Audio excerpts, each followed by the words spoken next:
I think I read this about Larry Bossidy, he's the chairman of Honeywell, and he said you'll never be remembered by the profits you made or by the growth you achieved. You'll be remembered by how you made the other man feel. That's it. And unfortunately, we realize this so much later in our lives.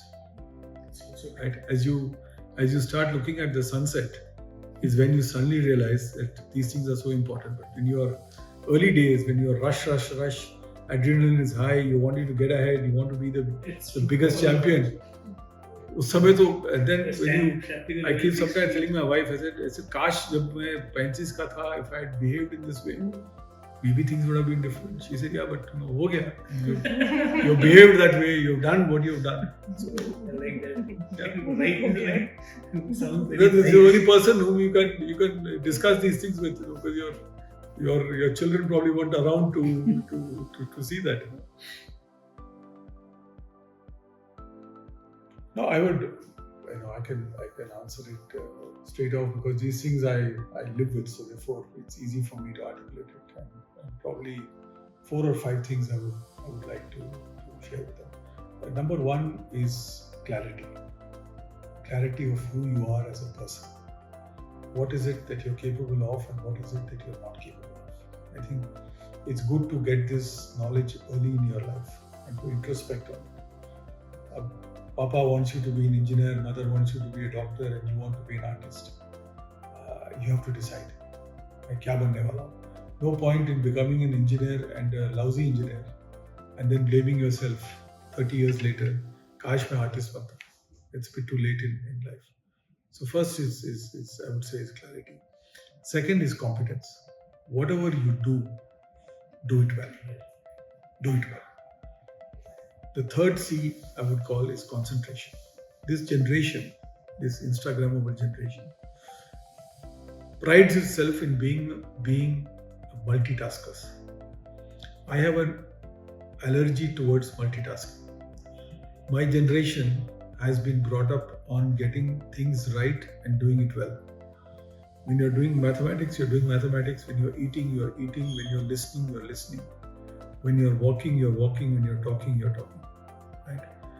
I've not been, and I remember my mother, when she was around, used to tell me, you can't be eating and listening to music at the same time. Ya to khao, ya to gana suno. Right? So, and there's an importance in concentration, because once you concentrate, you develop an expertise, and that forms the basis of your career. That people will say, Suresh is good in doing this. Give him more tasks in this and he will do a better job. But if you are trying to multitask, you lose your level of efficiency and concentration, and that I think is detrimental. The fourth C I would put is courage. I think the one characteristic that in public life, in corporate life, that we don't have today is courage.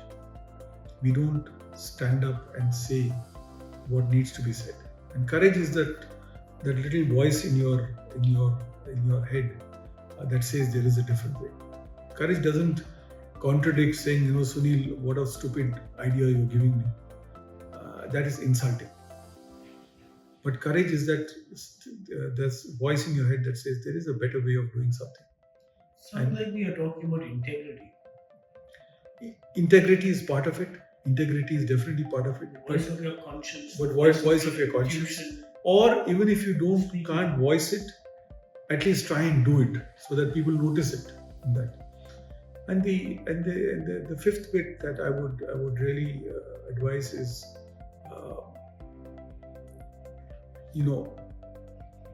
be compassionate. I think as leaders, we are brought up to be hard-nosed and to be ruthless. And we are taught that to be ruthless leaders is to be successful. I think you can take the toughest decisions and yet be compassionate. And sometimes I think compassionate is that little element that says there is more to life, and there is something behind why people behave in a particular way.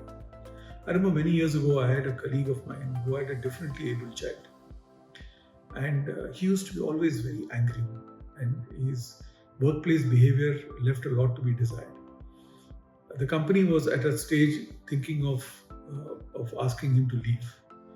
And I remember I told my colleague, I said, "Bhai, isse baat to karte hain. Something must be there. I mean, there's no reason why he's behaving the way he is." But then we had an honest chat with him. He said, "Look, what is troubling you in your life?" He said, "Sir, I've got a Down syndrome son.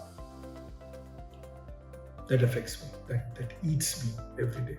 कि मेरे बाद इस बच्चे का क्या होगा?" So I said, here it is. Here it is.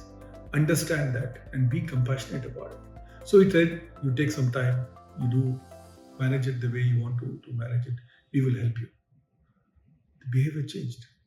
The same human being who was a crusty, nasty, people didn't want to talk to him. Suddenly he said, he's a go-to person. And the sixth C in my dictionary is contentment. You know, this is a life full of envy. अरे वो आगे बढ़ गया है. You know, sometimes people ask me, youngsters ask me, "Sir, what did you do to become chairman?" मैंने कहा मैंने कुछ नहीं किया. I just kept doing what I do. I did it every single day, and lo and behold, a combination of a little bit of hard work, blessings of my elders, and a bit of luck, good amount of luck, 50% at least is luck. I landed up in this chair. और कुछ नहीं किया. I have not done anything magical. I am not more intelligent than you. I'm not more, but in my life I learned that the more I envy someone, the more my relationships break down, the more I get ulcers, the more I'm prone to a heart attack. But if I'm content saying, मैंने सब कुछ किया है, I've done my best, this is the maximum that this effort is giving me, be happy with it. So this would be the advice that I would give youngsters. Thank you.